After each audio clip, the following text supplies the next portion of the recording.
अभी तक हमने बात किया था कि बहुपद किसे कहते हैं। अब हम जानेंगे बहुपद कितने प्रकार के होते हैं और ये हम कक्षा 9 में ही पढ़ चुके हैं। तो बहुपद कितने प्रकार के होते हैं? मुख्यतः 3 प्रकार के होते हैं। रैखिक बहुपद, जिसको हम इंग्लिश में बोलते हैं लीनियर पॉलिनोमियल। दूसरा है द्विघात बहुपद, जिसको हम इंग्लिश में बोलते हैं क्वाड्रेटिक पॉलिनोमियल। और थर्ड है त्रिघात बहुपद, जिसे हम इंग्लिश में बोलते हैं क्यूबिक पॉलिनोमियल।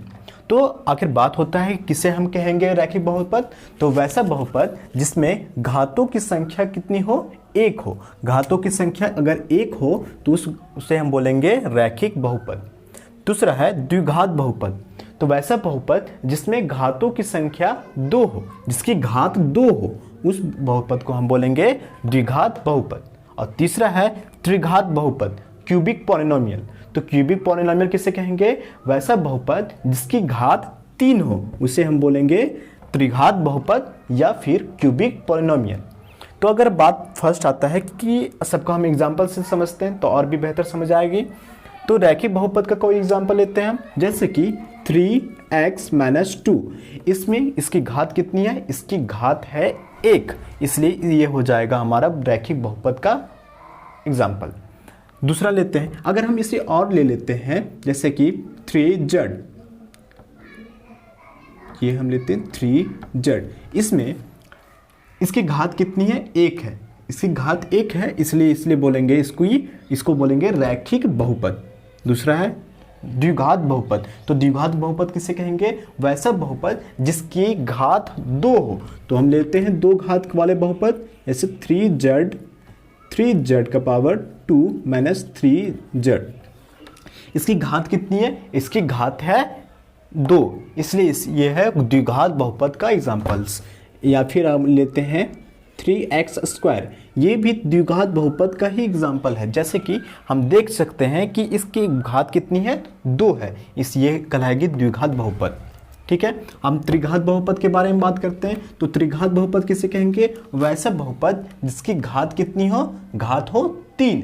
जैसे कि एग्जाम्पल लेते हैं 3x का पावर 3 - 2z - 2। इसमें घात कितनी है? 3 है। इसकी घात है 3, ये 3 हमारे घात हुआ, इसलिए इसे कहेंगे त्रिघात बहुपद या फिर क्यूबिक पॉलिनोमियल।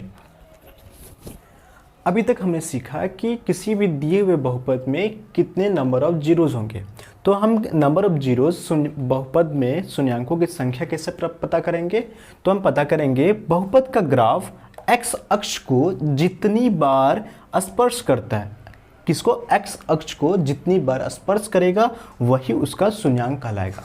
तो ये है हमारा बहुपद, ये बहुपद दिया हुआ है। इस बहुपद का शून्यांक कैसे निकालेंगे? ये दिया हुआ रेखा कितनी बार एक्स अक्ष को स्पर्श करेगी या काटेगी, वही उतना ही उसके बहुपद या के शून्यांक होंगे। तो ये शून्यांक कितने होंगे? ये कितने बार कट कर रही है? सिर्फ और सिर्फ एक बार। इसके शून्यांक कितने हो जाएंगे? शून्यांक किसके होंगे? 1। और वो शून्यांक कौन होगा? जिस बिंदु पर वो कट कर रहा है वही उसका शून्यांक होगा। तो शून्यांकों की संख्या कितनी होगी? शून्यांकों की संख्या होगी इसकी 1, और शून्यांक क्या हो जाएगा? शून्यांक इसका होगा 3। उसी प्रकार अगर इसमें बात करें इस ग्राफ में, तो इस ग्राफ में एक्स अक्ष को कितने बार कट कर रही है? 1 बार, और वह कौन सा बिंदु है? 1, इसलिए नंबर ऑफ जीरोस, शून्यांकों की संख्या इसमें कितनी हो जाएगी? इसमें भी होगी 1। शून्यांकों की संख्या 1 और शून्यांक भी कितना होगा? 1 होगा। अगर हम इस ग्राफ में बात करें तो इस ग्राफ में क्या है? एक्स अक्ष को कितने बिंदुओं पर काट कर रही है? 2 बिंदुओं पे, एक -2 पे और दूसरी 2 पे। तो शून्यांकों की संख्या कितनी होगी? शून्यांकों की संख्या होगी 2। क्यों? क्योंकि ये 2 बार ही एक्स अक्ष को कट कर रही है। और शून्यांक कौन कौन होंगे? -2 और 2।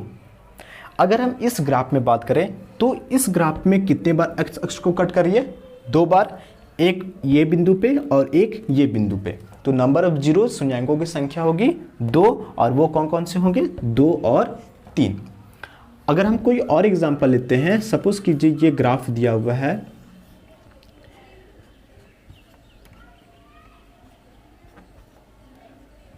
इस ग्राफ में एक्स अक्ष को कितने बार कट कर रही है? 4 बार, 1 2, देखिए 1 2 2 और 3 बार, सॉरी, ये कितने बार कट कर रही है? 3 बार। तो ये शून्यांकों की संख्या कितनी हो जाएगी? 1 2 और 3। और शून्यांक कौन कौन हो जाएंगे, 1, 2 और -2। तो अब हम बात करेंगे प्रश्नावली 2.1 के बारे में, जिसमें कुल 6 ग्राफ दिए हुए हैं और उसमें सिर्फ हमें शून्यांकों की संख्या बतानी है। तो चलिए देखते हैं प्रश्नावली 2.1।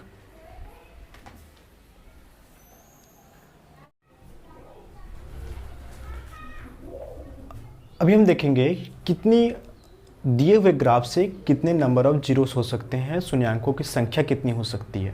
तो अभी तक हमने सीखा है कि किसी भी दिए हुए ग्राफ में x अक्ष को जितनी बार दिया रेखा स्पर्श करती है या काटती है, वही उतना ही उस बहुपद का नंबर ऑफ जीरोस होंगे, शून्यांकों की संख्या होगी। तो अगर हम ग्राफ में देखें, प्रश्नावली 2.1 में हमें 6 ग्राफ्स दिए गए हैं, उसमें नंबर ऑफ जीरोस फाइंड करना है, किस नंबर ऑफ शून्यांक कितने होंगे, किसी दिए ये ग्राफ दिए हुए उसमें कितने शून्यांक हो सकते हैं। तो ये ग्राफ दिया हुआ है, इसमें x अक्ष को कितनी बार कट कर रही है, एक बार भी नहीं कट कर रही है, इसमें शून्यांक कितने हो जाएंगे, 0 हो जाएंगे। ये ग्राफ का अगर बात करें तो इसमें कितनी बार x अक्ष को कट कर रही है, सिर्फ x अक्ष को एक पॉइंट, सिर्फ और सिर्फ एक पॉइंट पर कट कर रही है, इसलिए शून्यांकों की संख्या कितनी होगी, 1 होगी।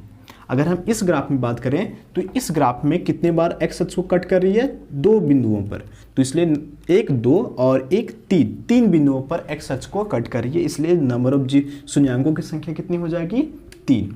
अगर हम इस ग्राफ की में बात करें तो कितने बार ये x अक्ष को कट कर रही है, 1 और 1, 2 बिंदुओं पर। जब 2 बिंदुओं पर स्पर्श कर रही है या काट रही है तो नंबर ऑफ शून्यांक कितने हो जाएंगे, नंबर ऑफ जीरोस 2। अगर हम इस ग्राफ में बात करें तो इसमें x अक्ष को कितने बार काट रही है, 1, 2, 3, 4 बिंदुओं पर काट रही है, इसलिए शून्यांकों की संख्या हो जाएगी 4। अगर हम इसमें बात करें तो ये कितनी बार x अक्ष को कट कर रही है, 1, ये दूसरी बार स्पर्श कर रही है, तीसरी बार भी स्पर्श कर रही है, तो शून्यांकों की संख्या हो जाएगी 3। तो ये था हमारा प्रश्नावली 2.1 का संपूर्ण क्वेश्चंस। अब हम बात करेंगे प्रश्नावली 2.2 के बारे में। अगर वीडियो अच्छी लगी हो तो लाइक करें, शेयर करें और अधिक से अधिक लोगों तक पहुंचाएं। धन्यवाद।